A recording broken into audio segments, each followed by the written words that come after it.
Okay, it's time to commit. 2024 is the year for prioritizing yourself. Begin your new smile journey with Byte, and you could start seeing results in just 2 to 3 weeks. Just order your at-home impression kit today for only $14.95 at Byte.com. Byte clear liners are doctor-directed and delivered to your door. Treatment costs thousands less than braces, plus they offer financing options, accept eligible insurance, and you could pay with your HSA, FSA. Get 80% off your impression kit when you use code WONDERY at Byte.com. That's BYTE.com. Start your confidence journey today with Byte. Acast powers the world's best podcasts. Here's a show that we recommend. What is The Briefing Room? It's a behind-the-scenes look at how the criminal justice system works and the lives of the people within that system. If you love true crime, well, these are the real people who do the job every day of making sure justice is served. Hi, I'm Detective Dave. I'm Detective Dan. Together, we have decades of experience in local law enforcement, a profession that we think is often misunderstood. So we're going to explore how to do it right, and we won't shy away from when it's done wrong. These are stories you'll hear nowhere else. Unique, frank, and unvarnished. From the team that brought you Small Town Dicks, this is The Briefing Room. Episode 1 drops on August 30th. We'll meet you in the briefing room. Acast helps creators launch, grow, and monetize their podcasts everywhere. Acast.com.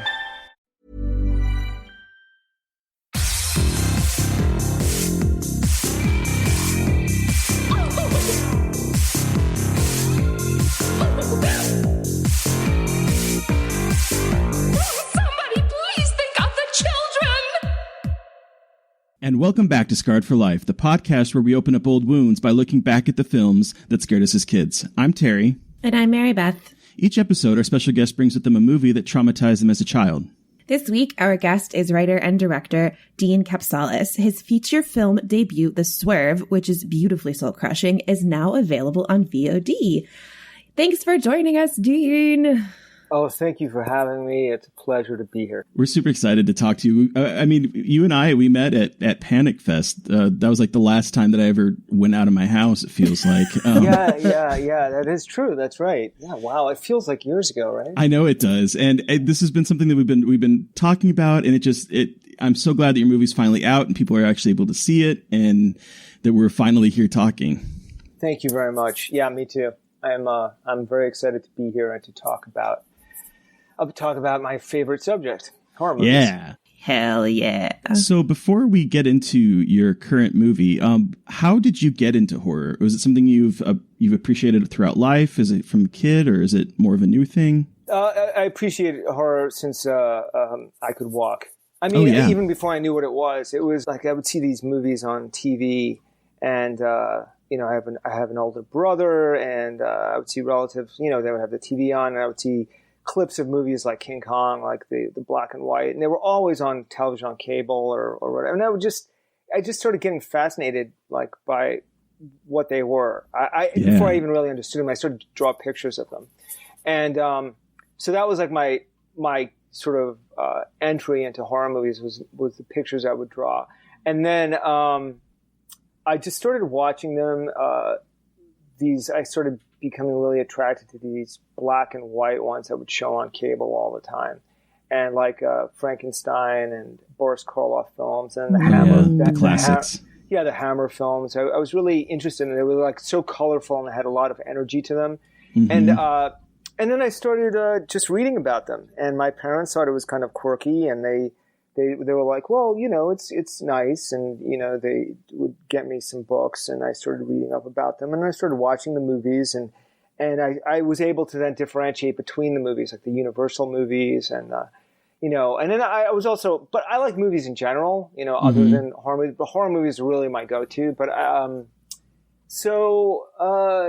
didn't really like the really scary horror movies until I was in my teens, I think. Yeah. So that was my entry. It was like King Kong and Ray Harryhausen and I wanted to be an animator for a while. Oh, wow. Cool.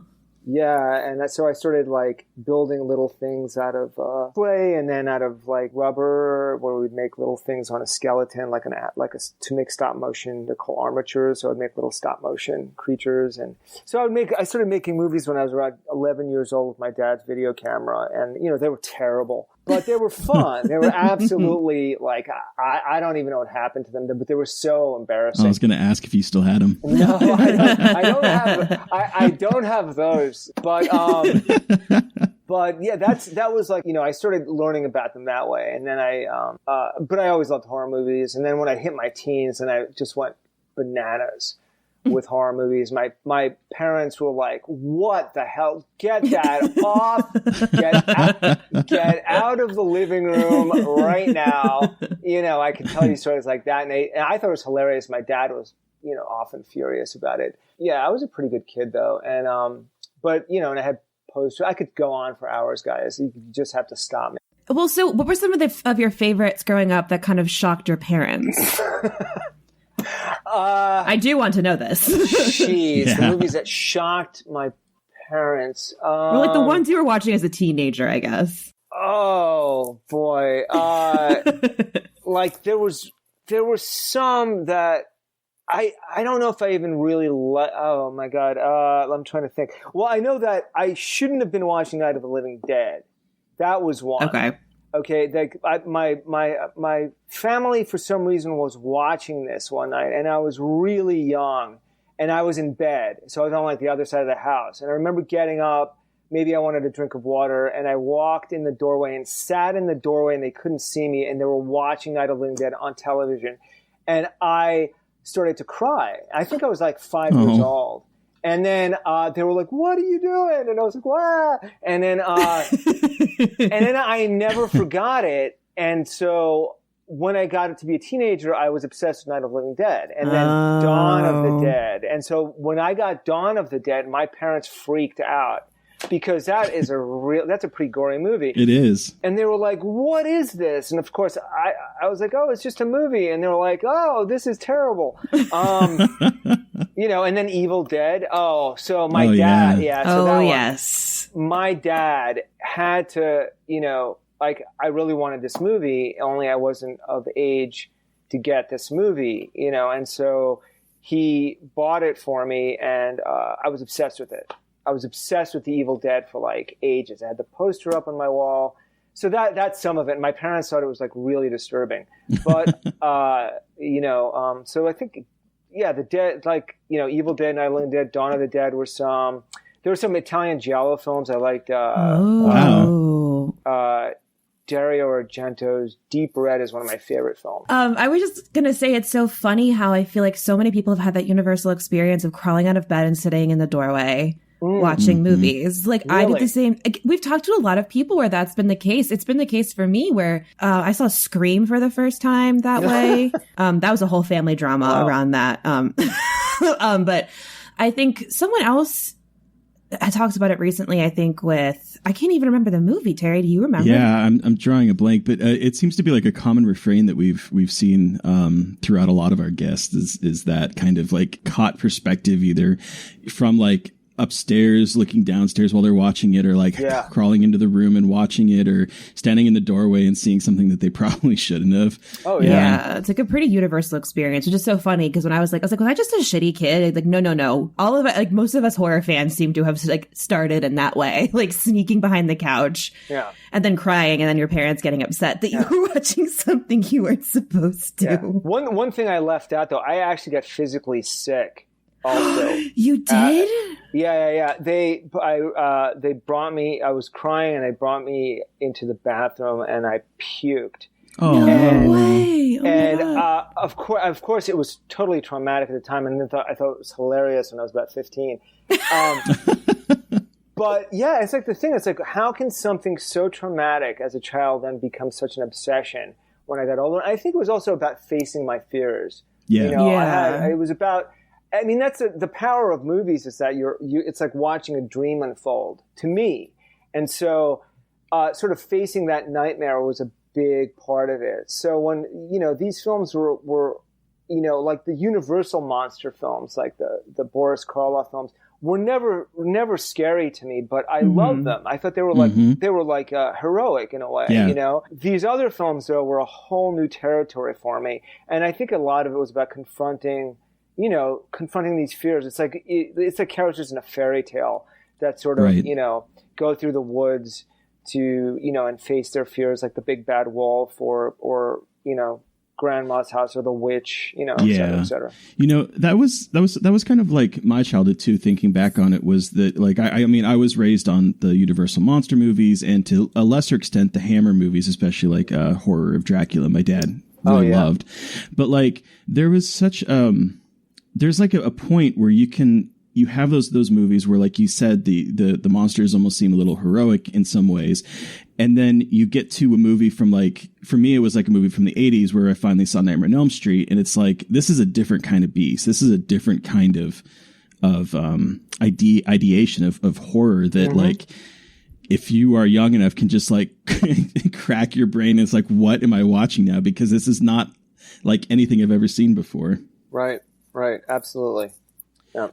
So as an adult now, what do you think draws you to horror still? Is it that kind of childhood thrill, or is it other things now? I have been sort of, I don't know what the term is, maybe blessed with being able to sort of go back to that time where I, can remember being thrilled by a certain type of film. My likes and sort of interests in film have definitely changed over the years. I still love a lot of the films I did as a kid, but I see them very differently now. And so, especially as a filmmaker, it becomes like a whole new ball game. So when I watch Black Christmas every few years, and so I was particularly excited about doing your show because I hadn't watched it in a few years, and I want to see what I would think of it. So I ended up watching it like 3 or 4 times, taking notes on it, and watching like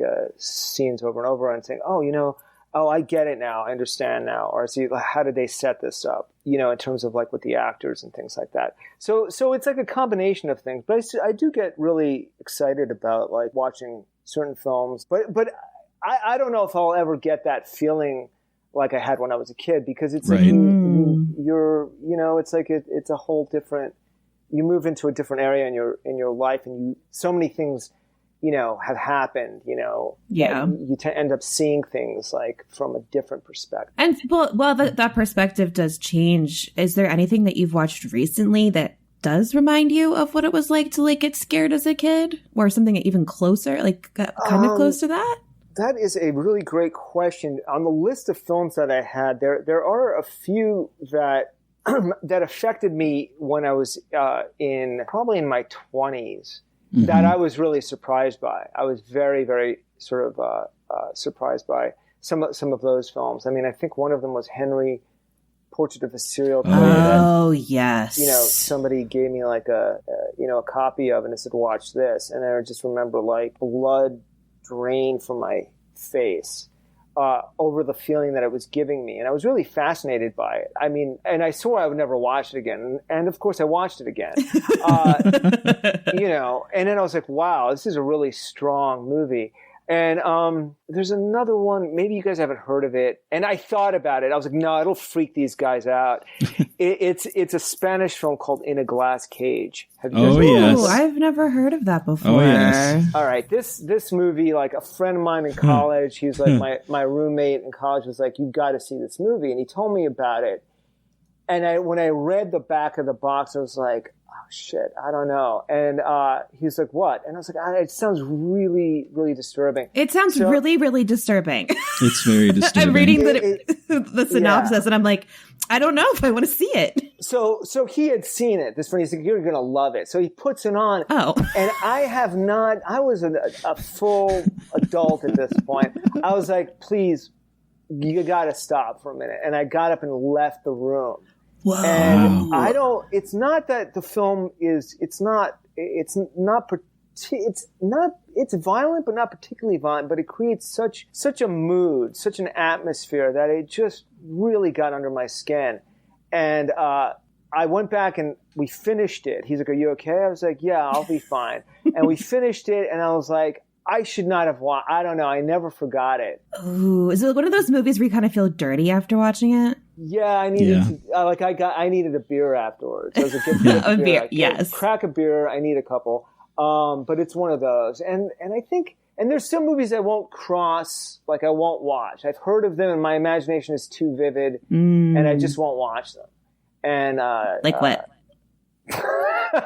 I'm always curious. I don't know. I love to know people's boundaries. Look, I have funny boundaries for what I won't watch, and I just like to know what other people's are. It's just fun to talk about. I remember I won't watch a Serbian film. Okay. Yeah, same. I will not watch it. And even the DP of The Swerve, we ended up talking about it because I think he asked me the same question, and he even said, I don't think he will not watch it. So he's like, okay, you're a pretty good human if you won't watch a Serbian film. I will take it back. I saw part of it because I went to a party and they were playing it. The DJ was playing it behind her while she was playing the music, which was I like got very small glimpses of it, but tried not to pay attention to it. But yeah, I randomly saw clips of it because someone thought it'd be funny to have it on behind her DJ set. Wow. Oh man. Wow. Yep. What kind of parties are you going to, Mary Beth? It was a Fangoria. It was a room work party after TIFF. It was in camp. So like it was a legit. Well, I mean, as legit as you'd like it to be, but like it was a legit party. You know, I hear it's actually a very interesting film. So it's probably like it's even my perspective on it's probably a bit too childish. To say it's like that. Oh no, I won't watch that. It's kind of like because I'll be too afraid. It's not it. I don't know what it. It's like I just don't. There are certain things I've read about, and my imagination is so vivid that I've already conjured up such a thing about it that probably if I watched, be like, oh, that's nothing. But I don't know. I still really don't want to go there with it. Yeah, but, that makes sense. I'm the same way with like the what are they, the guinea pig films that everyone talks about? Like, oh, those. Yeah, I have no desire. It's not something I want to seek out. Yeah, I've seen clips. You're not missing. I mean, it's got people. There are fans, believe me. Oh yes, there are. I could go on with stories of those, but you're really not. This is just my opinion. You're not missing that much. Although there are fans and they find them really fascinating, and I'm not. Maybe that judgment is a little harsh. I have not seen them fully, but it's just not my. It's just not my area of interest. So what would you say are some of your like favorite horror movies as an adult now? Rosemary's Baby is definitely my favorite. As an adult, Night of the Living Dead is still a favorite. Oh yeah, there were so many. I have such a huge list of films. There's a Japanese film called Kwaidan by Masashi Kobayashii. I've been meaning to watch that. Yeah, it's pretty breathtaking to watch. I mean, it's one of the most beautiful films ever made. It's really long, right? Isn't it like 3 hours? It is about 3 hours, yeah. But it's, just put it on one night and you'll just, you'll just kind of get, hopefully, sucked into it. It's a very, a very beautiful, dreamlike world. That's what I hear. Have you seen Kuroneko, Dean? Yes. Okay. It's fantastic. I put the two of them together. I know they're very different, but I absolutely love Kuroneko. It is gorgeous. Yeah, it's incredible. It's a beautiful, beautiful film. What other favorites are there? There's of course, the Texas Chainsaw Massacre in terms of classics. It's also a pretty great one. Yeah. I love The Brood. Oh, okay. We're going to talk about The Brood because the dad in The Brood is in Black Christmas. Yes, he is. And I, for some reason, am obsessed with him. And I'm obsessed with, I love The Brood. Well, he's cute. He is cute. He's a cutie with a really nice jaw. But also I have a huge, The Brood would be one of my favorite Cronenberg movies. And I know it's kind of like a sleeper hit, but I think The Brood is absolutely phenomenal. I was so close to picking that instead of Black Christmas. I'm glad you didn't, but also that would have been awesome. So close. But then I was like, I'd rather talk about Black Christmas. But The Brood is definitely one of my tops. There's an Almodovar film that I consider to be a horror film. It's one of his earlier films called Matador. If you guys have seen it, it's a really, really good film. There's older horror films too that I like The Innocents by Jack Clayton, 1961. I really need to watch that one because I I've heard a lot of people. It's come up in like the recent dialogue because of like The Haunting of Bly Manor. Oh, right. And I it's one of those that I really want to hear, because I hear there's like a really like creepy scene in it that like you might not notice right away is creepy. Someone was talking about. Watch it in the dark. Is what I have to say. Watch it in the dark with the lights off and a good sound system or headphones, and hopefully it'll get to you. It's a pretty amazing looking film too, especially for the time period and what they were going after. It's a really unnerving film with great sound design, and the lead performance by Deborah Kerr. It's based on Henry James' Turn of the Screw, so if you know the story, they really capture it well. There's an older horror film called The Uninvited from the 40s that is really good. It's the first studio film to treat the supernatural seriously, and it's with Ray Milland. It's from 1944. It's wonderful. Cool. And so we've talked about your horror history, but we want to now talk about your movie, The Swerve. Yes. So can you, like, before we jump into questions about the movie, can you just tell our listeners a little bit about The Swerve? You mean like a synopsis? Yeah. Come on, Dee. What's it about? I'm more curious because I've talked about it so much ad nauseum that it's like I'm like, can I say anything interesting about it anymore? But I'm almost. I know, I'm serious. It's like I'm more curious about what, like, you guys, your synopsis of it. But I mean, I can tell you in like 2 sentences. I don't know if it's going to sound interesting to anybody else. Tell us in 2 sentences, and then maybe Terry and I can add on to it. The Swerve is a character study of Holly, who is an English teacher and a wife and a mother and a sister, and it chronicles her downward spiral. That's my synopsis. Yep. I feel like that's the best way to put it, and it doesn't sound, but like it's so much more than that. I think of it as a psychological horror film. Yes. I've had discussions of various, other meanings that people have or whatever, however they want to characterize it. I always think of it as a psychological horror film. You can call it a dark drama, whatever, but that's the way I always saw it. Yeah. I think it's kind of, people have gotten that, at least in some of the reviews I've been told. They call it like, in terms of repulsion-esque or whatever. But whatever. Say what you want. It's out of my hands. It's out of my control. Yeah. Mary Beth and I, we both saw it. You saw it last year with Same, right, Mary Beth? I saw it last year. Yeah, I think so, right? From Cinepocalypse? Yep. I have no clue what time is what is time anymore, right? Yes. Seriously, I know. And it's one of those movies that like it sticks with you. Yes. It sticks with you like a good apple pie. Haha, apple pie. And I gotta say that the PR people sending out an apple pie drink recipe for like the PR stuff was kind of darkly comedic. It kind of made me laugh, but I'm like, I don't know if I should be laughing at this. That's not my call, guys. It was not my call. I just made sure that you two got it. I appreciated we sure that. did, and it was amazing. And it tasted delicious, by the way. All right.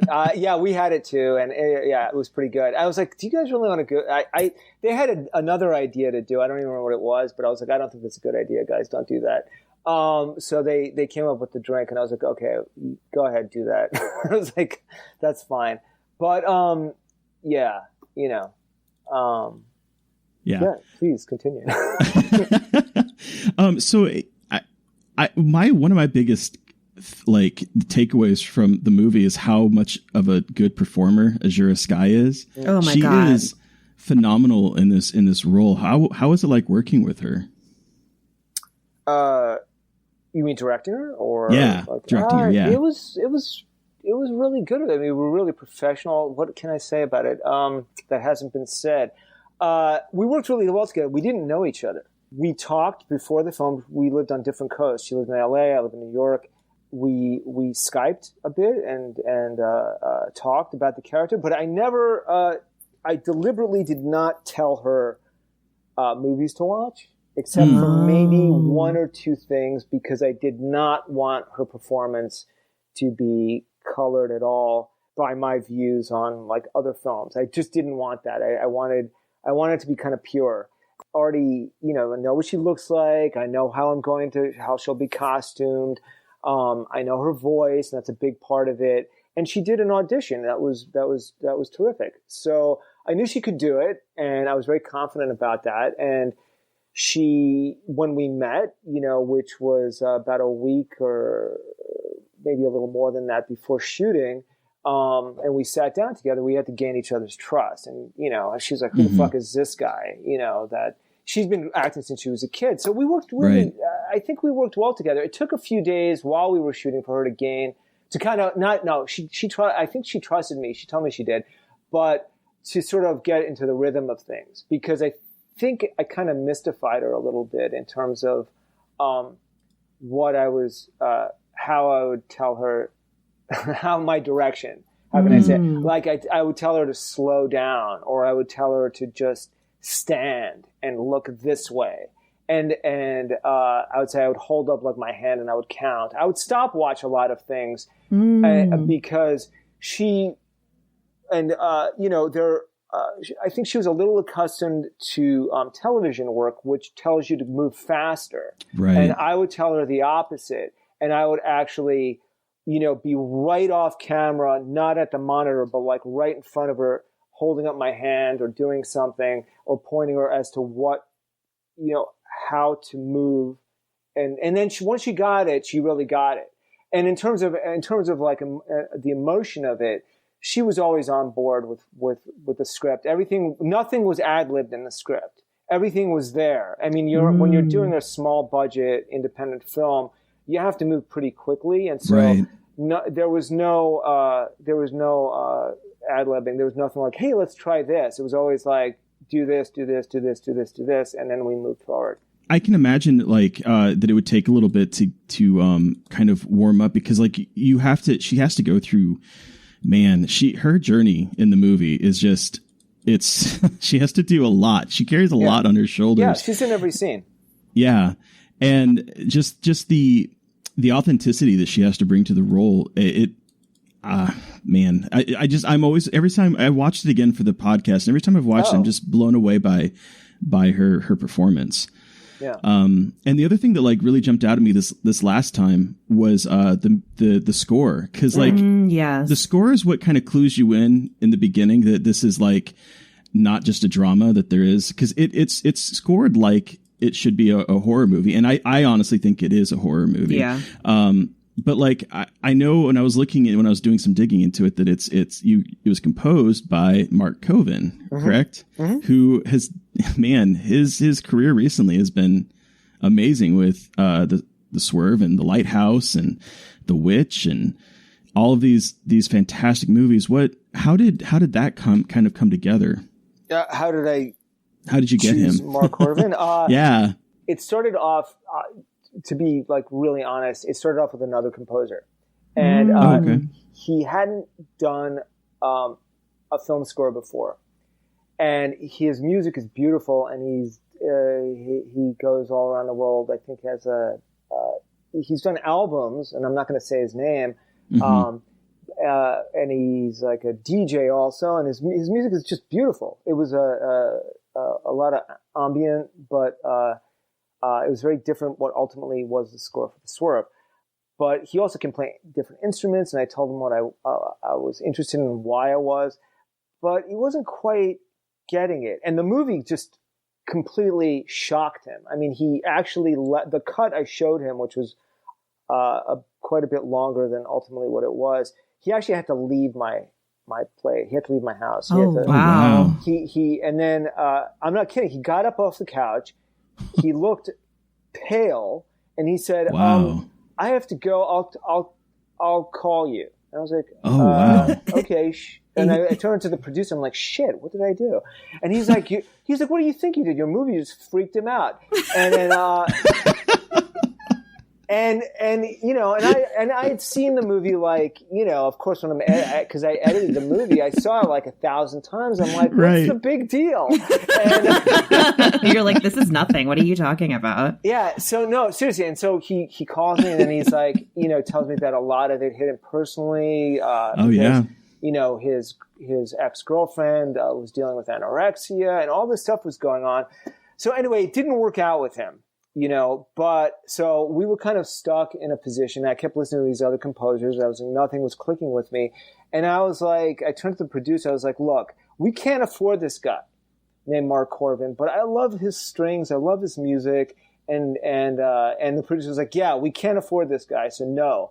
So, so I was like, anyway, I sent him an email or to his agent or something, and then he said, okay, send your cut over, and I said, yeah, but we have, you know, X amount to, and he was like, well, just send the cut over. So we sent over a rough cut, or I emailed him a rough cut, and then like I don't know, short time later, a week later or something, he said Mark wants to do it. Oh. So I was like, oh, wow. And then, you know, we were able to, like, you know, get a little more money together. And we did it. And we went to Toronto and we sat down with him. And he's amazing. I told him, look, I love your strings. I love your work with strings. And that's why I want to work with you. And he said, okay. And then, you know, I did something that you're not supposed to do with composers. I gave him pages of notes. And he got kind of upset with me, but then he was like, but the notes were very clear and they were very considerate and he understood them. And then we worked on it that way. And he's a really great guy. And he actually made this instrument. He actually made it like he constructed this instrument and it's in the film. Wow. And he was just a really cool guy, and I was really lucky to work with him. And he likes the movie, which I'm really happy about. He said it's one of his favorite scores. Hey, that's it's awesome. A really good score. Yeah, it is.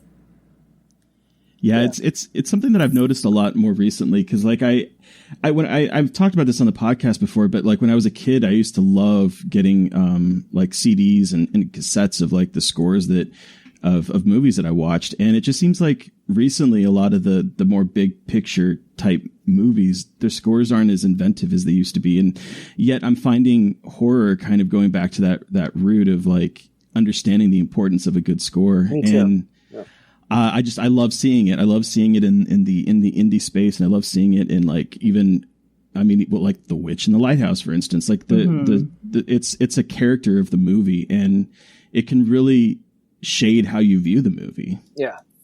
It can be the difference between a drama and a horror movie, really. Yeah. Yeah. And it's a fine balance. I mean, that's the way I always looked at it. And that's, you know, when I was shooting the film, no, I never mentioned the word horror on the set. And nobody, including the cinematographer, until he saw the movie, he saw it for the first time at Brooklyn Horror. He was like, I never thought of this as a horror movie. He's like, but when he saw the movie, and he had already seen cuts of it, he hadn't seen the final version until then.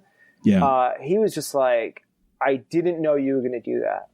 And, or certain things in the movie, but he said it makes sense. And he's like, and even then it's kind of like a cross genre movie, but I was like, I don't care what people think about that.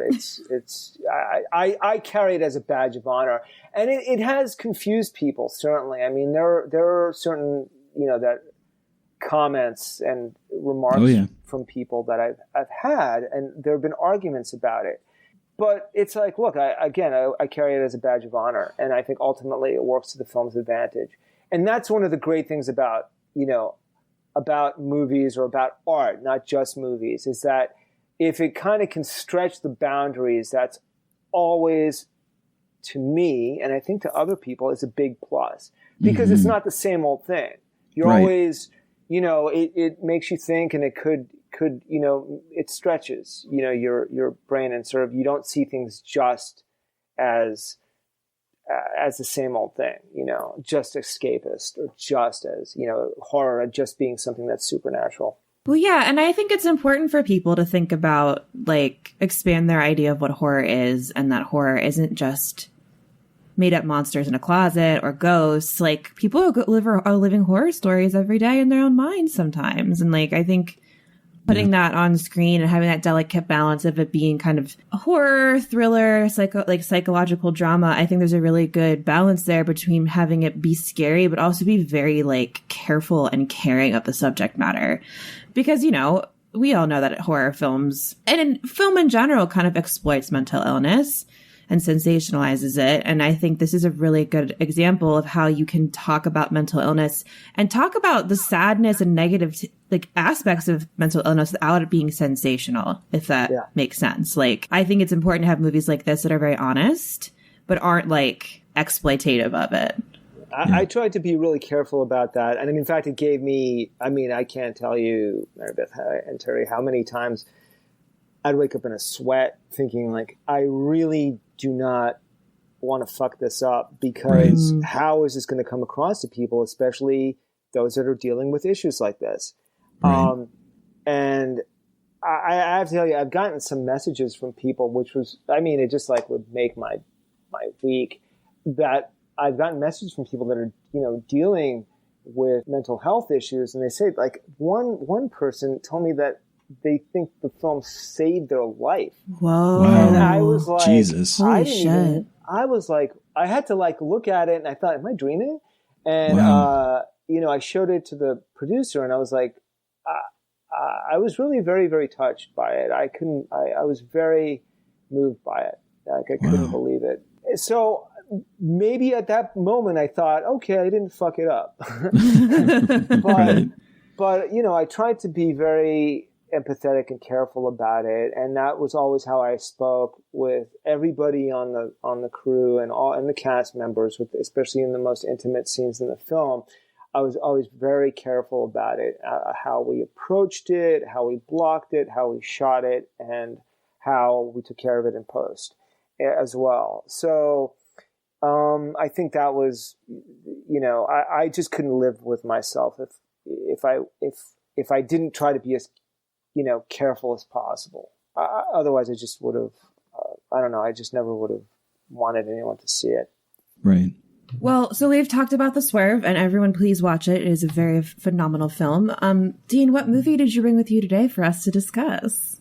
Oh, I brought a film from 1974 called Black Christmas, directed by Bob Clark and with a screenplay by Roy Moore. So, oh, shoot. I watched the 2006 version.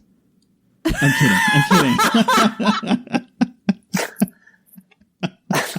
What if I had said that? What if I had come to this podcast and been like, I watched the 2006 version and I said it was the best movie I've ever seen? Like, what would have happened here? Like, what would that have been like? Well, you know, in the message I sent to you, I specifically put 1974. That would have been totally on me. Like, I just can't read. I'm sorry, I had to. No, I love it. It's very good. Okay, so up front, the IMDb synopsis is too good not to use. So for those of you unfamiliar with Black Christmas, it's time for Christmas break, and the sorority sisters are making plans for the holidays, but the strange anonymous phone calls are beginning to put them on edge. That's one way to put it. When Claire, I can't. Like, strange anonymous phone calls. Okay. When Claire disappears, they contact the police who don't express much concern. Meanwhile, Jess is planning to get an abortion. This is the funniest synopsis I've ever read in my entire life. I know. But boyfriend Peter is very much against it. The police finally get concerned when a 13-year-old girl is found dead in the park. They set up a wiretap at the sorority house, but will there be in time to prevent a sorority girl attrition problem?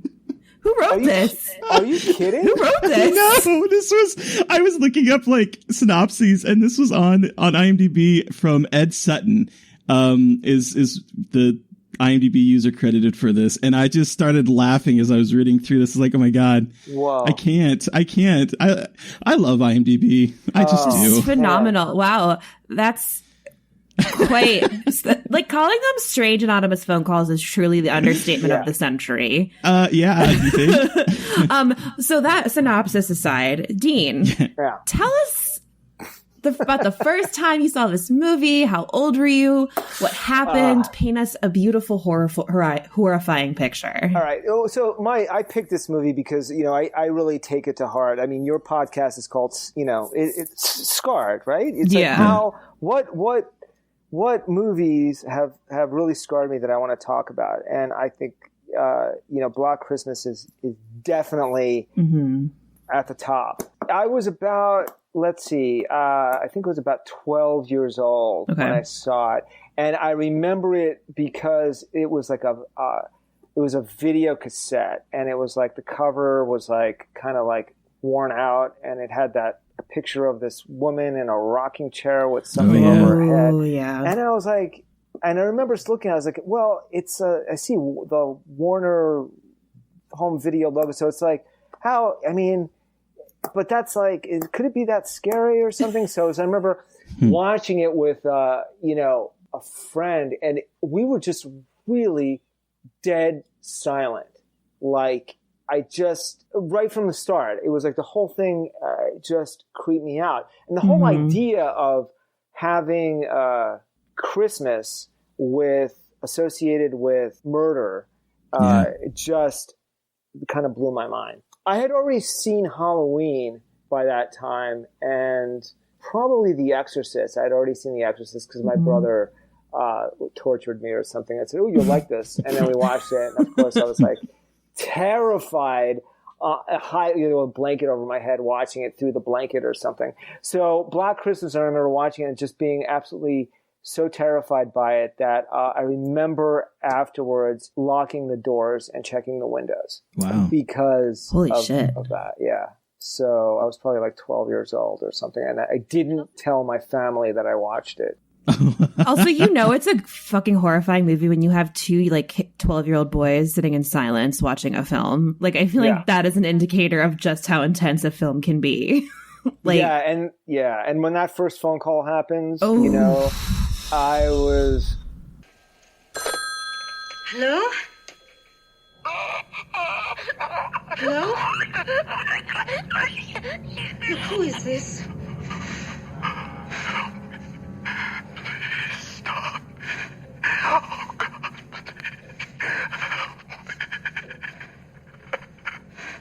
What do you want? Why are you doing this? Let me finish. I know you're doing this, Billy. Your answer is finished. Who are you? For God's sake, what are you doing? I know what you did, Billy. Filthy Billy. Billy! Billy! Billy! Stop this!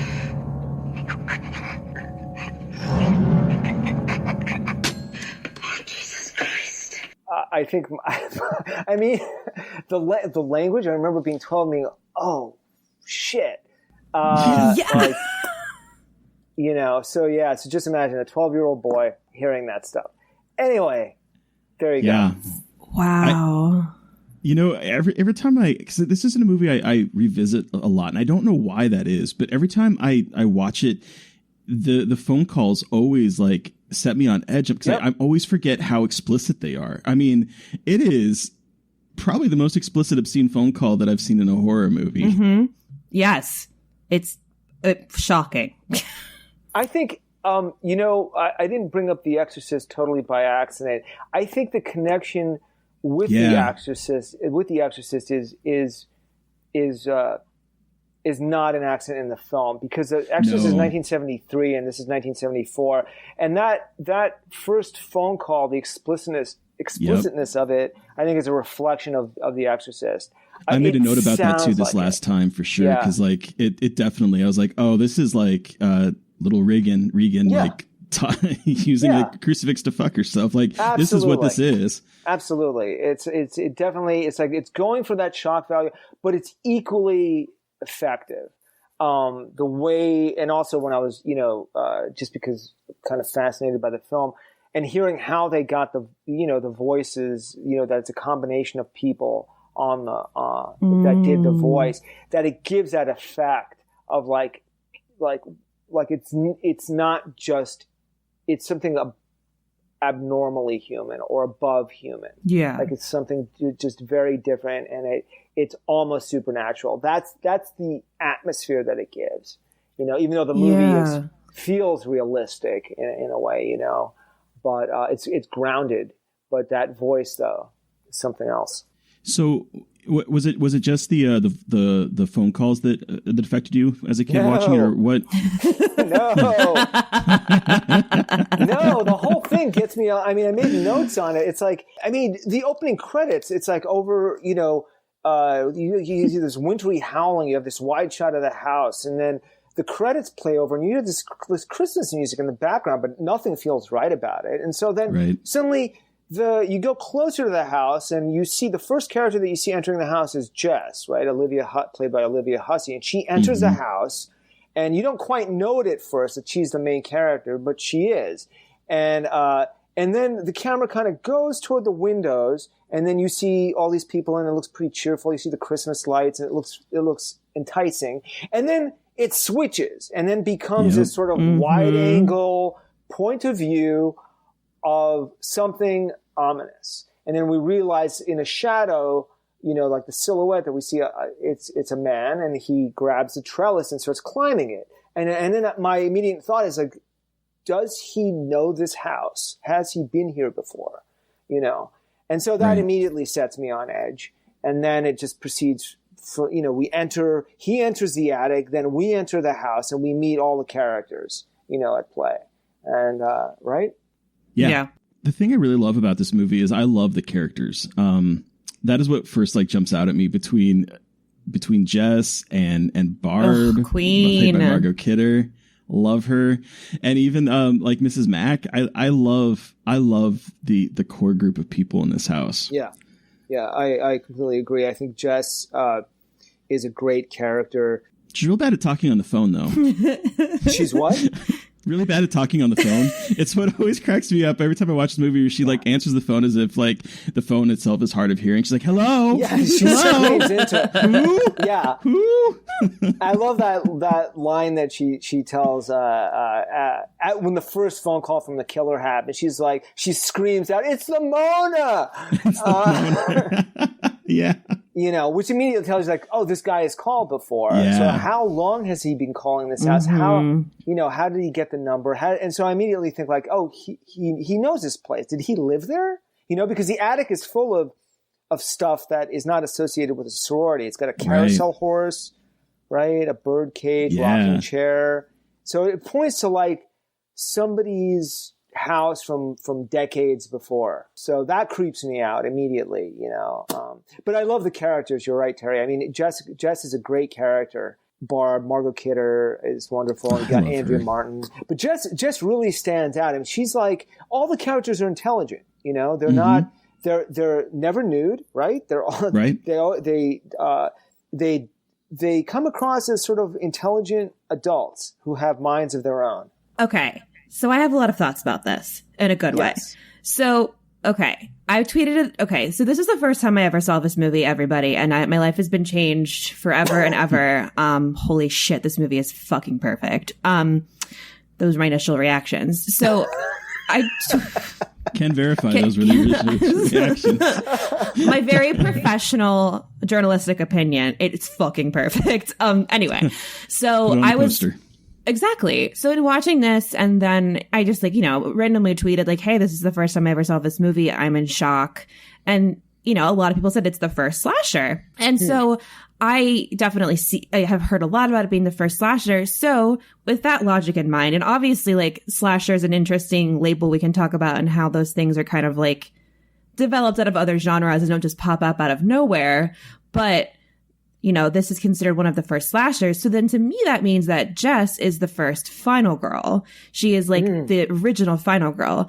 And so this leads to a very interesting line of thinking for me, where it's if she is the original final girl, then how did we get to this idea that final girls are virginal and nerdy and masculinized? Because that is not what Jess is to me. So I guess my thing with her is that she is I see her as equal to the other women. There is a virginal character, Claire. Don't they call her the professional? Barb calls her the professional virgin. She doesn't drink. So she is like the archetypal final girl like thing, but Jess is our final girl. And so what is really interesting to me is how did we all of a sudden get this trope that Carol Clover talks about when if this is the first slasher and she is the first final girl when she's not really any of those things. And so this makes me thinking about like the final girl evolution and also the idea that the final girl term is super flexible. I mean, I know it's just a trope, but it's a really important trope, like academically and looking at horror movies. But I think it's more than just the smart virgin that we've always talked about. I think it needs to be a term more thought about around trauma rather than like virginity. And this movie, I've thought about that a lot recently, but this movie really solidified it for me where it's like, this is a final girl getting an abortion and being very confident in her decision and very confident about her body. And that's amazing. So why would we reduce the final girl to a virgin who is smart and is like shy? And I know it's reductive, but that's kind of what the final girl is. So taking her and making it more about trauma, I think makes it more fascinating to me. And this is what I've been thinking about all day. So I think it's a great point. I mean, just as a film writer, I think you should be thinking about this. I mean, I woke up this morning thinking about Black Christmas, and I wouldn't like this film nearly as much if it weren't for these characters. You know, I mean, the fact that these characters are empathetic is one of the joys of it. I mean, it wouldn't be, what would it be? It would just be like, well, it would still be, I suppose it would still be scary, but not nearly as frightening without them. Well, exactly. And like, I love Barb and I love Phil. And it's like, I feel like, again, in a lot of slashers, you're like, haha, I cannot wait to see all the stupid people die. But in this, it's like, no, you love everybody. You don't want anyone to die. Like Barb goes to bed and she has the asthma attack and she's drunk and like, you know that she has her own traumas with her family. Right. Phil is really awesome and is like, they're all together. Like there isn't like this division between everybody. Like all of the women in the sorority house are together as like a force to figure this out. And so again, like it's so interesting how the slasher has changed into something completely different. And I know things evolve and change, but it's just so interesting to see this as the first slasher, and it's like very different than what everyone kind of assumes the slasher genre is like. Yeah, and that's very fascinating to me. Halloween is a much more popular film, and I love Halloween. Right. John Carpenter's Halloween. This film is definitely Halloween is definitely a product of Halloween. Carpenter and Bob Clark had conversations. You know, okay. And there's no question that it was Halloween was influenced by it. You can see it in the opening. Yeah. Compare the openings of both films, and you'll see the sort of the connection between them. In terms of the final girl, I never saw Black Christmas that way. I know it's considered a slasher film, but I just never considered it a slasher film. Mm-hmm. Because of the characterizations and the way that Bob Clark shoots it. I just think it's constructed to me much more like even though it's not a whodunit, it's constructed like one. It doesn't, I mean, it does have one character falling after the next, but it doesn't feel to me like a slasher film from, you know, that we're all accustomed to without naming 20 of them. Do you know what I mean? And I think that's, to me, that's because of the script and the situations that the lives that are constructed around the characters. I mean, she's definitely not your average slasher heroine, Jess. No. Right? I mean, you know, she immediately jumps into, you know, her boyfriend, Peter, who's is very interesting because we first meet him on the phone because that's the call that she gets at the house. And she says, I have to talk to you. I have something important to talk to you about. And, you know, and then they discuss it. And then you realize that he's, you know, he's at the conservatory and that they'll talk the next day. But you clearly immediately, I noticed that Jess is this she just seems like a person. She's very sort of clear-eyed. She's strong. She doesn't, whine. She's not done all the characters are done with kind of these quick, broad, but very specific strokes. Mm-hmm. And so you immediately get who each one is. But even though Claire is described as a professional virgin, she is dating a hockey player. Yeah. And with phenomenal furs. Oh my God. Yes, the dad from the Brood. Dad from the Brood. Yes. Yeah. Yeah. He has a phenomenal fur coat. So, I mean, how much of a virgin could she be?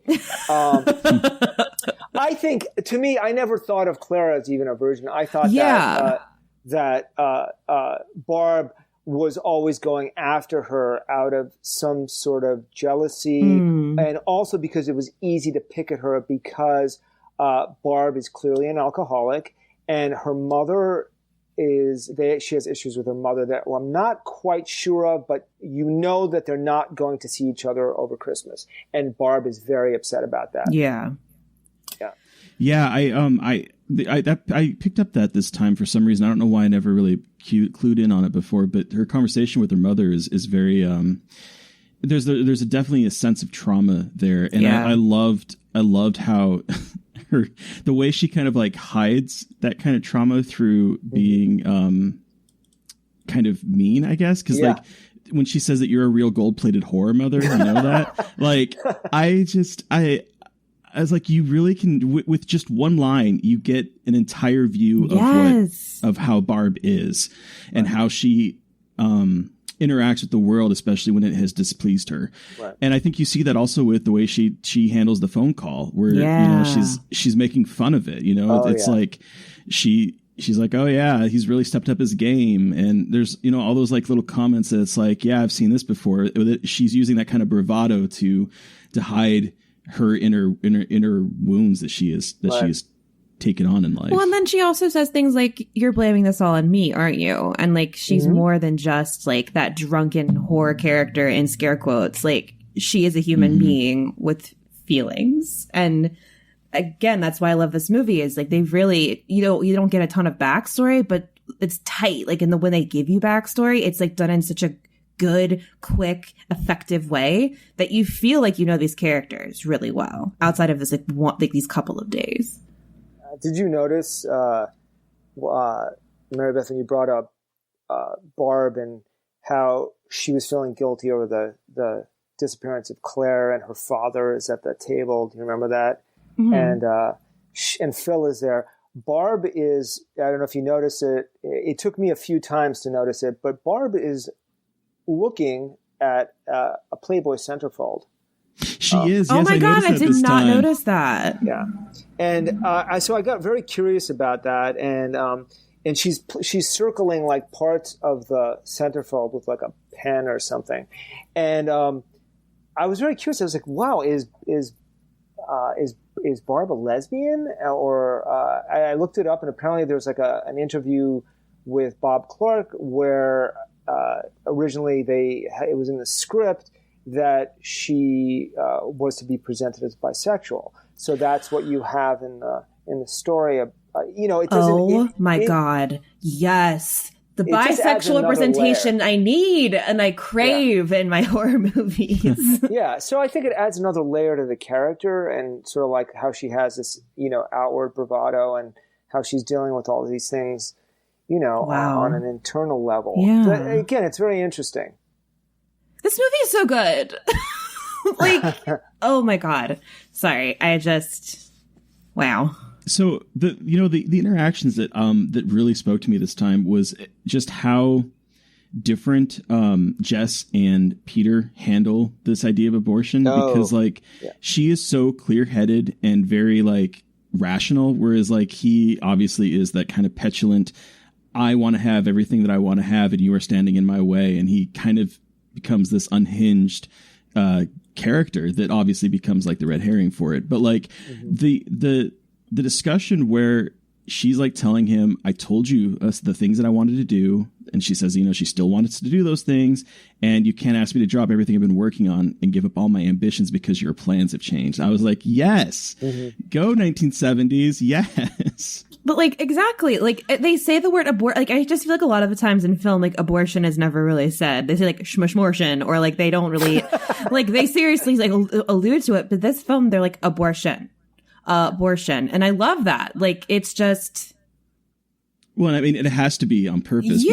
Because, I mean, it is a year after Roe v. Wade was passed. Exactly. And I also learned that, because I mean, this was a Canadian production. I also learned that it's like 5 years removed from when Canada legalized therapeutic abortion, and I don't know what that. I was going to say, can you explain to me what therapeutic abortion is? I have no idea. That is just what an article was I found on it was talking about. Okay, interesting. I'd never heard of it.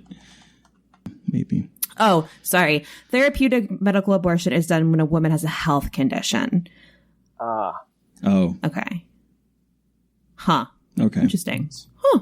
Clear-eyed Canadians, you know. Just, I agree with you guys. It's like I love that about Jess and that conversation she has with Peter, who you know was and still is, immediately puts me off. I mean, and then when you see his piano playing, he's completely unstable. Oh, yeah. I mean, he's like, this is an unstable guy, right? I mean, who, you know, but yeah, he tries to sort of cajole Jess into keeping the baby. And then when that doesn't work, he becomes emotionally abusive and then threatens her with possible, you know, I mean, it comes across as a physical threat. You'll be sorry, you know? Yeah. So he doesn't come across as a really stable guy. No. And he uses a lot of the tools in the abuser handbook in this. You know, it's like he tries to like ration with her, and then that doesn't work. He gets abusive, and then that doesn't work. He starts to plead, because that phone call later on where he's like pleading with her, and he's like, it sounds like he might be drunk, and he's just like, please, Jess, don't kill our baby. Like it's the any way he possibly can to control her is basically what I got from it. Yeah, it's very. I don't think he. What struck me this time watching it the other day was that he cannot comprehend what Jess is telling him, and like he just doesn't understand it. And when he says to her, he says, "I love you," she doesn't reply, "I love you" back. No. And you know, to her, it was just like, "Whoa, that was," you know. So when we enter the film, she's already pregnant. She's already thought about her relationship with Peter. She knows it's not a good one, and she's got to not only end the pregnancy, but she's clearly going to end the relationship with him. And that's how it comes across to me right from the start. Yeah. And Peter just can't deal with that. And so he just seems like this man that is sort of like, "What? I wasn't raised this way. I don't know how to deal with this. What is going on?" So yeah, again, you know, she has a backbone. Yeah, and I loved the first encounter with him where he basically tells her, "Don't you ever consider anyone other than yourself," but then follows it up by saying, "Do you know how important this afternoon is to me?" Yeah. And I'm like, okay, self-awareness much? You know? Yeah. It's such a gaslighting thing to do, too, to say like you only think about yourself. It's just like classic gaslighting behavior. It's ridiculous. Yeah, at first I was like, well, Jess, why are you know how important this is to him, what he's doing. But then again, then I thought, well, Peter has not wanted to talk to her for days. Yeah. Because he hasn't slept in days. And so they're all going away for Christmas. And she's like, "I've got to tell you this." Yeah. And, you know, and he just can't handle it, of course. So. And I will applaud this movie. Like, I was just like, oh, it's definitely the boyfriend, but it's still really scary. And then Jesus. I know I'm jumping to the end of the movie, but like that I was texting Terry again. Whenever we watch these movies, I text Terry because like I want him to have my reactions. And so I was like, oh my God, it's the boyfriend. Like who knew that like your girlfriend having bodily autonomy drove you to murder? And of course, like Terry so much like responded like, oh yeah, like definitely didn't give you any fucking thing away. And then it's that long, slow pan from Jess lying in bed over to the ladder. And I have not done this in forever. I covered my eyes. Like I was like, oh fuck no. Oh fuck no. And it's not the boyfriend. Nope. What the fuck?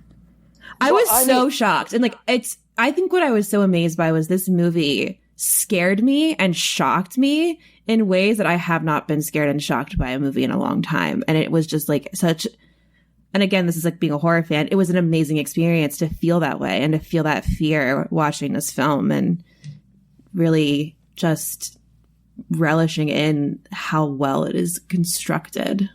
I mean, yeah.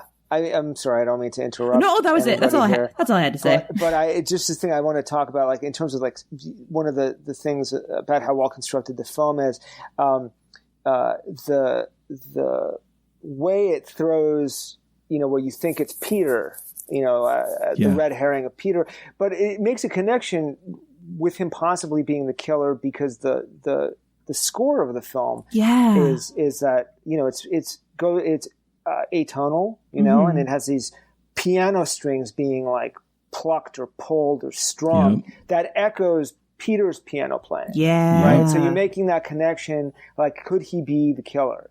But it also signals the troubled mind of the actual killer as well.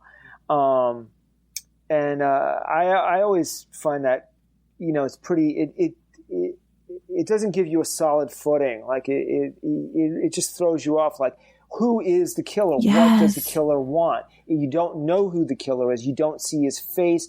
You see a very strange, beautiful shot of his eye. Oh my God. Door. And that's not the eye of a normal human. No. It looks like a contact lens, but like who is this? Why is he doing it? And in listening, and I turned on the subtitles and to hear what he's saying, it's making the connection of like, is his name Billy? You don't even know. Is it something happened long ago with someone named Agnes and Billy, and there was a baby, and perhaps the baby was killed. But then you're thinking this is a Christmas movie, so you're thinking of, oh, well, Jesus is a baby, and then he puts the first body, Claire, in a rocking chair holding that doll. Yes. And then it dissolves her over the Claire's face with a bag over it to a cathedral. So all these, these strange connections that come about. And then the dialogue too about filthy Billy and it's just like very, very disturbing. And again, it hints back at this trauma that happened long ago. But, it's one of those things that you're never going to get an answer to. But to put the pieces together is what I love about movies like this. Yeah, and I want to talk more about the killer because I, again, like haven't been able to really stop thinking about this movie and really appreciating the construction of the killer. And I think I was so taken aback by the phone calls, which I know is something a lot of people, and we've talked about that briefly, is like the first phone call. Yeah. I was like, holy, like that was when I knew that this was something special. I know it's weird to say, but like once those phone calls started, I'm like, this is not a usual horror movie. Like, this is absolutely ridiculous. Like, we are just going in. And it's the very beginning. Like, it's barely, and it's just sets this really ominous, creepy tone because I love this. Okay, the costume and set design for this film is amazing. The house is humongous. It's beautiful. It's huge. It feels so warm. You have all the Christmas lights. It feels like a very comfortable, like welcoming home. And then as soon as that phone call happens, everything is just immediately like freezing cold in my head. Like that house is no longer this beautiful thing. Yeah, it's like he kind of brings it in with him as he climbs up the trellis, right? The kind of brings in the coldness to the house. Yeah. Yeah, it feels like the whole place is sort of poisoned, and and if only they were like, you have an attic, guys. Do you know that there's an attic?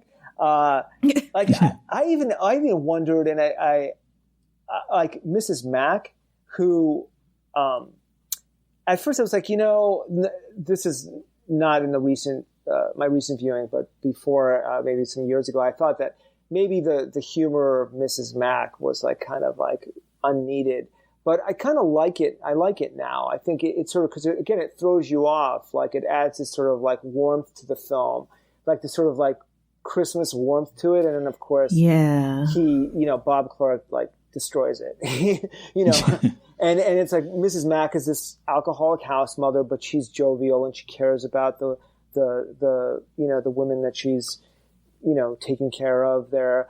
But then it's like, well, if you notice, the killer has to go into her bedroom to make the calls because that's where the separate phone line is. but the phone is on like a nightstand or a bedside table, and next to it is like a photograph of like a Mrs. Mack, like as an actor. So, and it's like, why is he showing? To me, it's like I'm always thinking, like, why is the director showing us this? Did Mrs. Mack live there before, or does she know something before? I never thought about that until this time. It was like, does she know something? I don't know. It's just because, you know, she knows where the attic is. She's like, Claude, you know, she calls her cat, the cat's name is Claude. And she's always yelling at Claude, and she goes up in the attic, which is she doesn't think twice about it because maybe she's drunk, right? And so I thought it was just a very disconcerting thing. Like, does the killer know his way around the house? I don't know. It was like, yeah, you know, that's like what I love about this in this conversation is that I honestly think that there probably is enough in the backstory and in the phone calls and everything that we kind of, these little clues that pop up, that we probably do throughout everyone watching this know kind of like Billy's backstory. But like, it's portrayed in such a way that like it's only little bits and pieces of the puzzle. You're only seeing little parts of it. Like, I love that I really picked it up this time listening to the conversations where there's like, basically there's a man that is like saying, what your mother and I must know is, where did you put the baby? Yeah. Where did you put Agnes, Billy? And the mother repeats it as well. And then you have Billy going, mommy. And then you hear the mommy saying, give mommy the baby. And him responding, baby's all right, mommy. Like, there's all these little tiny conversations that kind of makes me like, this time I kind of thought that maybe Billy killed Agnes as a kid, as a baby. And then something happened, whether he like was brought to a psychiatric facility or like he killed his parents. Like, I feel like that there's like some kind of, and it's him coming back home to this house that he used to live in. And because like, there's all these little, even like you mentioned earlier with when he stages the body of Claire and puts the little doll in his lap and he's singing the song about going hunting for, and he's like pushing the rocket. It's like he's trying to recreate this like past life of him as a kid. Yeah. And I think that, I don't think that Mrs. Mack was supposed to be killed. I don't think he meant to kill her because it was when she climbed up into the attic and he, you know, that horrible shot, like it's so well staged that he throws the hook into her, right? And she gets pulled up into it. But afterwards he throws a temper tantrum and destroys the attic. He's throwing shit around. He's knocking things over. He's like angry. Like, I don't think this fit into his like ideation of what he wanted to do. Does he say, she was just sort of like, oh no, I'm sorry. I was getting excited. Please finish. No, that's about it. Oh, because as soon as you said that, I thought, doesn't he at one point say, stop me? Like, please. Yeah, he does. Yeah. In fact, I think that was actually the original like script title was going to be please stop me, or someone stop me, or something like that. I believe was the, I don't remember where I read that, but I read that somewhere, and it concluded in my head when he said that. Yeah, he does say, please stop me at some point. Well, you know, when you said psychiatric, it makes perfect sense because, again, this is a while ago that I had read, and I don't know if it's true or not. Bob Clark was killed, unfortunately, by a drunk driver years ago in California, but he had been working on a sequel to Black Christmas. But I had read this again. This is a while ago, and I can't confirm it. Is that he had conversations with John Carpenter, and maybe it's a rumor, maybe he made it up. He talked to John Carpenter about a possible sequel to Black Christmas before Carpenter made Halloween, and the idea was that Billy had escaped from a psychiatric hospital. And then John Carpenter took that idea and made it into Halloween. Yes, there's an interview with Icons of Fright with Bob Clark that's still up on the internet that I found, where they asked him were there ever plans to do a sequel, and he said no, I never intended to do. He said he did a film 3 years later. He started a film with John Carpenter. It was his first film for Warner Brothers. And he asked if I was ever going to do a sequel, and I said no. He said he was through with horror. He didn't come into the business to do horror. And he said, well, what would you do if you did do a sequel? And he said it would be the next year, and the guy would have actually been caught, escaped from mental institution, go back to the house where they would start all over again. Wow. And I would call it Halloween. And interesting. And then then the guy asked him, of course, so was Black Chris was directly responsible for Halloween. Of course, he demurs. He says, no, that's not really true. He's like, he didn't copy Black Christmas. He wrote a script, directed the script, did the casting. So like he kind of demurs that aspect of it. But yeah, I mean, this was an interview. I don't remember when it was. I don't know if it looks like it might've been in 2005. Interesting. So, shortly before his death. Yeah. Very interesting. Yeah. So, I mean, those aspects of it definitely, then you can make that connection with what, with what Terry was referring to in terms of, Agnes and Billy. And then the last phone call with, between Jess and the killer is, particularly like hair raising, like literally the hair on the back of my neck stands up. It's like when he's like, these different voices are going back and forth, and she's trying to keep him on the line long enough so that the call can be traced. And then when she goes upstairs and you see his eye, in the door, and he says, Agnes, don't tell them, I wrote it down somewhere, but it was like, Agnes, don't tell them what we did. Yes, it's me. Yeah, don't tell them what we did, Agnes. And it's like, and then she pushes the door and gets away from it, and she runs down the stairs. And when his hand grabs her hair, it's like, it's like. Yes, that sequence is so well constructed, and the grabbing her by the hair, I still jump every time it happens. Yeah. It's so well affected and so well constructed. I just love it. Yeah, and then you see like the sort of the savageness of truly how unhinged this character is when she locks herself in the cellar and he's just pounding at the door, and it's like, whoa! It just gives you like this, to me, like this sort of otherworldly, like supernatural vibe, but clearly not. And I heard that like there's an actor named Nick Mancuso who did the voice of Billy, or whoever the killer's named. I call him Billy, but I do too. That it was also the director's voice, and another actor that they couldn't remember the name of, possibly a woman. And I think it's really well done. It's just beautiful. And that there were lines of dialogue of Peter on the phone that they switched and put the actor who did Billy in, and to really kind of throw you off that Peter was possibly the killer.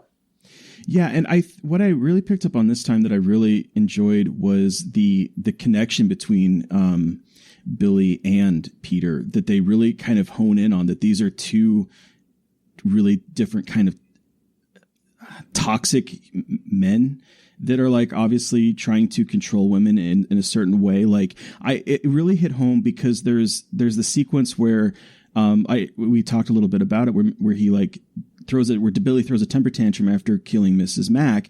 And then you also have that kind of juxtaposed with Peter, who has taken a music stand and destroyed a grand piano. Like you see this kind of like, I think that there's supposed to be a connection made between the two of them, whether it's this guy could be the killer or whether it's something more deeper of like, these two are kind of the same, like two sides of the same coin, Yeah, definitely. That's a great point. It just adds more to it makes the ending, I guess, even more disturbing. Oh my God. The ending. Okay. The ending. Terry has a really interesting theory about the ending, which makes me sad, but that was also, again, one of the first times I've sat through the entire credits, just like can't move. Wanting someone to pick up the phone. Well, can I ask, Terry, before you give your perspective, like Mary Beth, what did you, since it was your first viewing of Black Christmas, what was your thought on it, on that ending? Well, okay, let me try to place it all together. I mean, because I was so convinced that it was Peter who was the killer, like I was in shock. I was like, holy shit. This movie is like nothing like I expected. I thought it would be like a run-of-the-mill slasher movie, and boy, oh boy, sure wasn't. And I just sat there in complete shock as the phone was ringing, and all I wanted to do was be like, pick up the fucking phone, pick up the phone. And she's all by herself, like so angry that they just leave her alone. in the house, asleep on her bed. And well, especially when the one guy says, I'll stay here until her parents arrive. And then it's like one of the first people to leave. I know. Well, and I think it's got this like really interesting nihilistic ending that you don't often see in slashers. I usually have like, oh, there's going to be a sequel, or, order is kind of restored. But here it's like so unresolved and so heartbreaking, kind of like devastating in a way that I wasn't expecting, and being like, oh, like this is not a movie where you're going to get that happy ending where the person is not brought to justice. There's no epic showdown with the killer. Like, he really does just live in the shadows. And I think that's such an amazing way to make a slasher film that, I mean, not to like shame other slashers, but I wish more slashers were like that. I also don't watch I haven't watched as many slashers as a lot of people, but it's just, and also, like, I think it's the perfect way to end it, too. Like, I'm kind of glad it wasn't. Like, after seeing that, I was like, oh, I'm so glad it's not a happy ending. I'm so glad it's not, like, a kind of cut and dry, like, she's safe. Because what would be it's sort of like, well, you've seen that before. And it's like, well, it would really have blunted the terror that you felt for the 90 minutes before that. I mean, it would have been like, oh, okay, so the killer is just this guy, and you see his face, and you're like, that would have really, to me, it reminds me of When a Stranger Calls, which obviously borrowed so heavily from Black Christmas. And the first 20 or 30 minutes of that film is just, basically they take the same through line of, the killer's inside the house. But what, that movie has an ending where the killer is, sort of unmasked, and he's a guy with obvious psychiatric problems. And it's not nearly as effective as Black Christmas. I know it has a lot of fans, and Carol Kane is a wonderful actress, but it's not nearly doesn't come close to Black Christmas. And that's one of the reasons, is that the killer, it has that fantastic ending. With the phone ringing and the credits going up, and it just rings and rings and rings. And every phone call, the phone calls only happen when a murder has happened. Yep, that was what I picked up this time. Yeah, because like John Saxon makes that comment earlier on that like Peter must have made the call after every killing, like they're trying to establish him that that's the MO of the killer. And so the ending where the camera pans, shows that she's alone, shows the kind of carnage that's happened in the house, goes up into the attic and shows poor Claire still ignored, still forgotten, looking out the window, and no one knows that she's there. And then the phone rings. It's obvious that, to me at least, that he has killed Jess at this point. Right. And the first, you wonder like, well, wait, when the first call happens, nobody has been murdered, right? But that's not true. There's a subplot where there's a missing child. Okay, I wanted to ask about that because I was unclear about this. Mm-hmm. Is the assumption that he has killed, like he killed the little girl? Yeah. Okay, I thought so. That's how I read it, that's what I thought, because it felt like such a distraction in a way, but I think that might have been the point of seeing it like, oh, the only time people really seem to like really put energy into it is when there's a little girl, like an innocent is involved, because it feels like people are like, oh, she's fine, Claire is fine. And there's that like kind of mounting anxiety. But as soon as the little girl is discovered dead in the park, it feels like everything becomes much more serious and much more like dire for everybody. I like Terry's interpretation where this, Billy has escaped from a mental institution.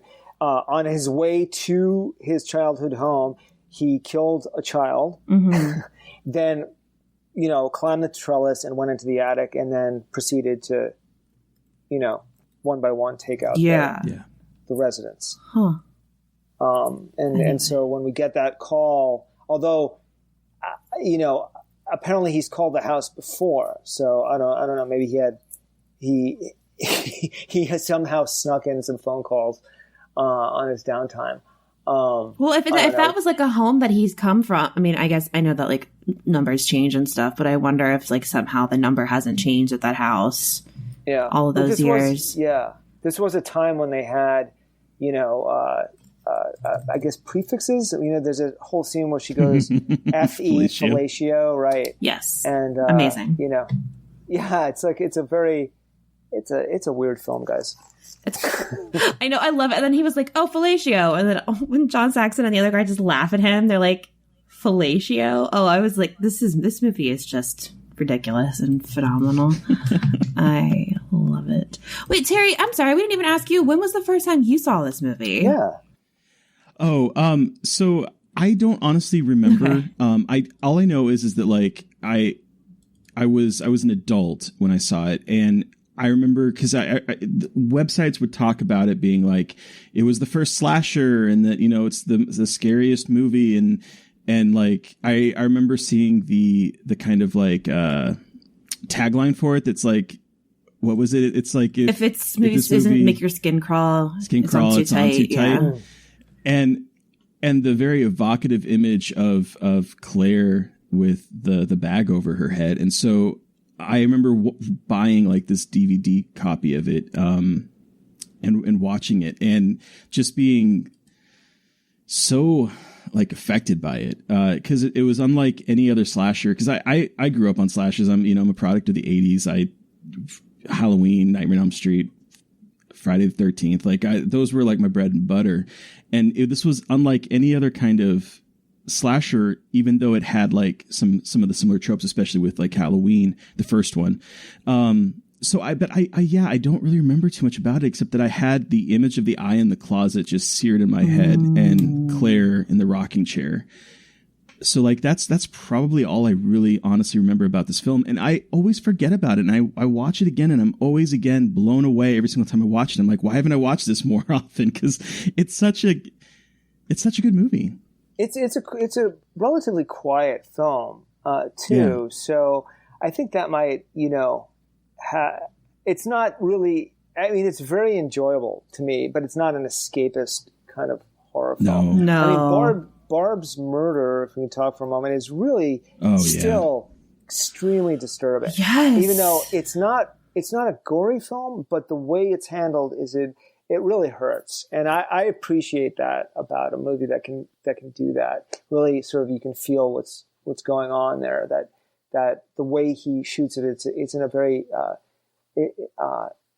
it's very well done, but it's also really disturbing. It's like to use the object that he does and the way that he frames the object, like the object itself is just like so phallic.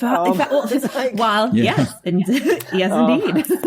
It's like, you know, I mean, considering the dialogue that he has in the beginning, that's so disturbing, and then to use it was like, first of all, who would have a crystal unicorn with a horn that is so, you know, long and sharp? It's like, you know, it's also very unusual. He doesn't. I mean, again, the killer doesn't go by. He doesn't wear a mask. He doesn't use a knife. He's just like very savage and will, you know, uses, I know, I'll just use, it's very childlike too, which just makes it even more disturbing to me. Her whole sequence really, like, this time really got me, just because you have her like in bed, and when she has the asthma attack after he comes in the first time, you know, she tells Jess, "I dreamed a stranger was coming in my room." And it's that sort of like, oh God, because that really did just happen.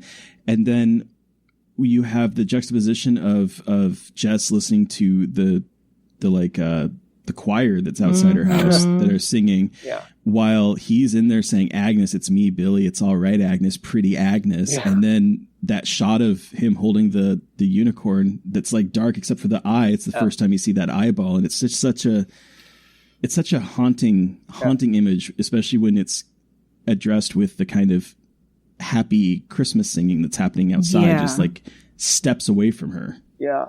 I mean, and to, you know, it's I don't know if it's very maybe dark humor on Bob Clark's to do that. It's very disconcerting, you know. And also Bob Clark then directed A Christmas Story, which is a very like, okay, amazing, hilarious. Strange. What the hell?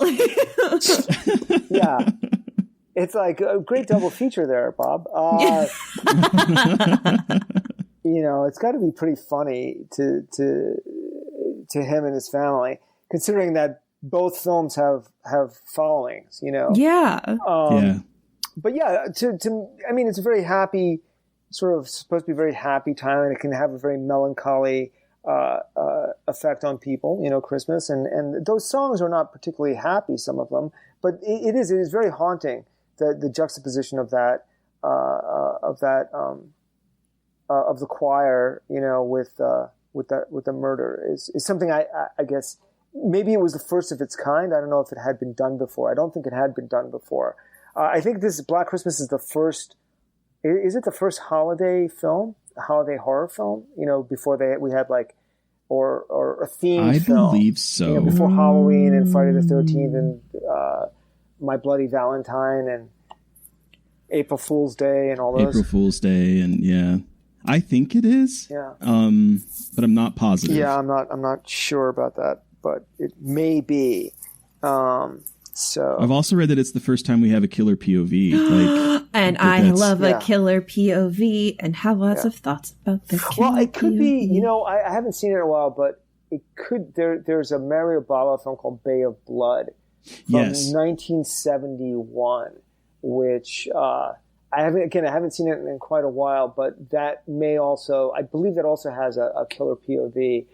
And that's why I'm always like, whenever people talk about like this being the first slasher, I'm like, well, it's kind of a reductive thing to say because it's sort of, it's also a very like American / North America thing to say because Italians have been doing the Giallo movie, for a while. And, you could see some of the tropes go back to even Psycho with like, so it's like you have a melting pot of all these different things that kind of come in that emerged into the modern slasher film. So, I mean, even this, with this film, there was a movie I saw this year called The Severed Arm, that came out in 1973. And it has, it's not a call coming from inside the house, but it's a call coming in from inside from a radio station where like this guy's calling this radio station and tormenting him. And then you find out it's coming from inside the radio station. And it's another slasher about a guy that loses his arm and then goes to try to kill the people that made him lose his arm. But like, it's so you can like see all of these little things that kind of come together to form what we colloquially know as a slasher. But yeah, I think it's kind of, I think it's a little ridiculous to say that this is like the first slasher. But Friday the 13th, several of the films have taken some of the murders from Bay of Blood. Yeah. And copied them directly out of that film. Yeah. And before that film, I don't know if you guys are familiar with it, there's a Michael Powell film from 1960 called Peeping Tom. Oh, yes. Oh, yeah. Do I know Peeping Tom? Which I have not seen it, but I've meant to. Very disturbing. It's excellent. It's really good. It's got the point of view, the killer. I think that may be the first point of view killer film. And it makes a very direct correlation between filmmaking and murder. So, as an art form and as the art of murder. I mean, it's a really controversial, brilliant film that, you definitely seek out. It's not, which is on Prime. Oh, is it? Wow. Yep, I just saw it. I just added it to my list. Yeah, definitely disturbing. Let me know what you think. Yeah. It's a good film. So, do we want to wrap up and give our final thoughts on Black Christmas? Sounds good. All right, Terry, how many fabulous sweaters out of 5 do you give Black Christmas? This movie, every time I watch it, I get something new from it. Every time I watch it, I think of the story in different ways. I love this movie. I think this movie is perfect. I can't believe that it was kind of got mixed reception on release. I don't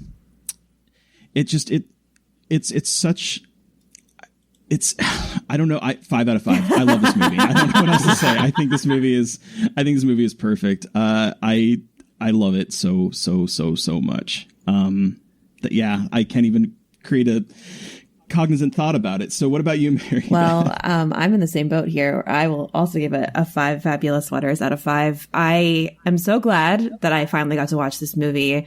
I am blown away by everything about it. I might watch it again this weekend because I cannot stop thinking about it. I think it's just such a gorgeous, well-made, smart film. And I think I guess it gets a lot of credit, but I think it deserves more credit in the horror genre than I think I've seen it receive. And also now I'm going to write about Barb being a bisexual woman because that is everything to me. Oh, wow. I love her. Oh, that's great. So this is probably one of the best movies I've seen for the first time for the podcast. So thank you, Dean, for getting me to watch this movie.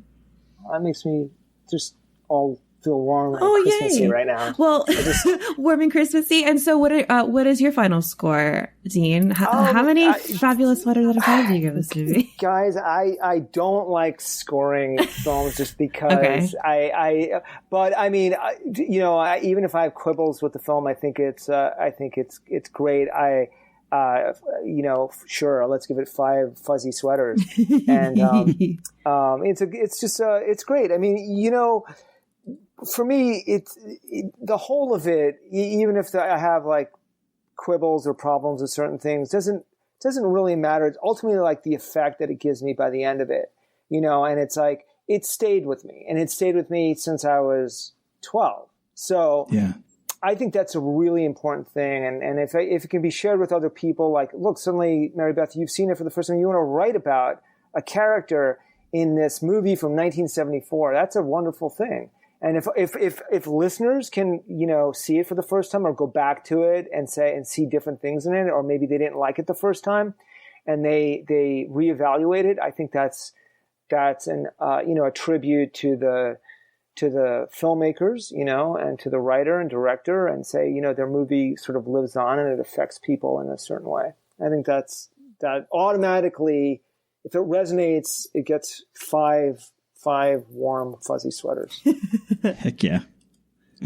Well, thank you so much, Dean, for joining us to talk about Black Christmas. Where can our listeners find you, and what do you have that you'd like to share? Where can they find me? Where can they find you? God. Which attic should they be hiding in? Gee. Oh, please don't. I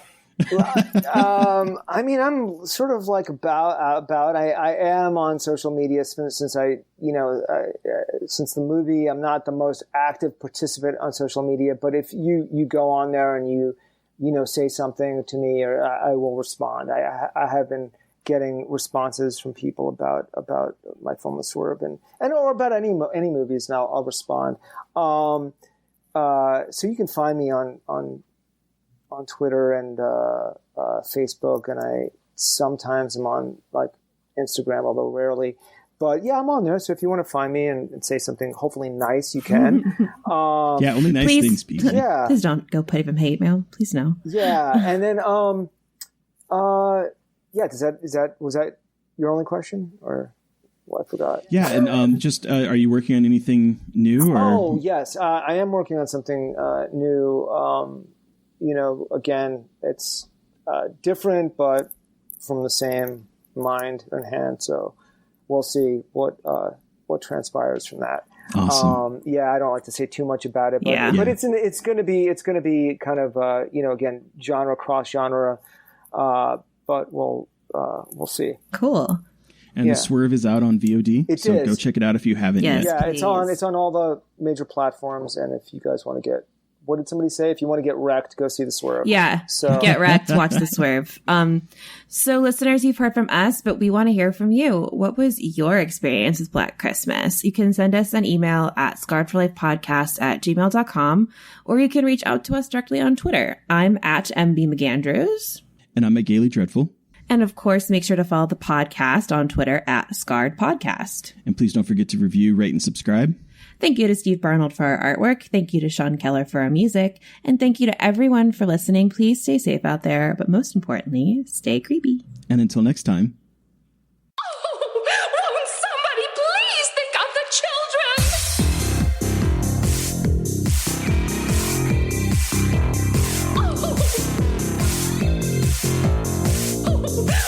Oh.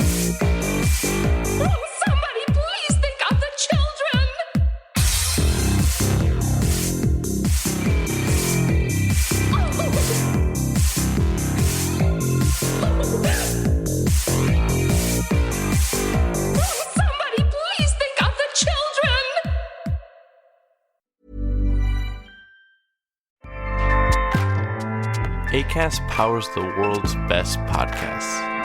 Here's a show that we recommend. What is The Briefing Room? It's a behind-the-scenes look at how the criminal justice system works and the lives of the people within that system. If you love true crime, well, these are the real people who do the job every day of making sure justice is served. Hi, I'm Detective Dave. I'm Detective Dan. Together, we have decades of experience in local law enforcement, a profession that we think is often misunderstood. So we're going to explore how to do it right, and we won't shy away from when it's done wrong.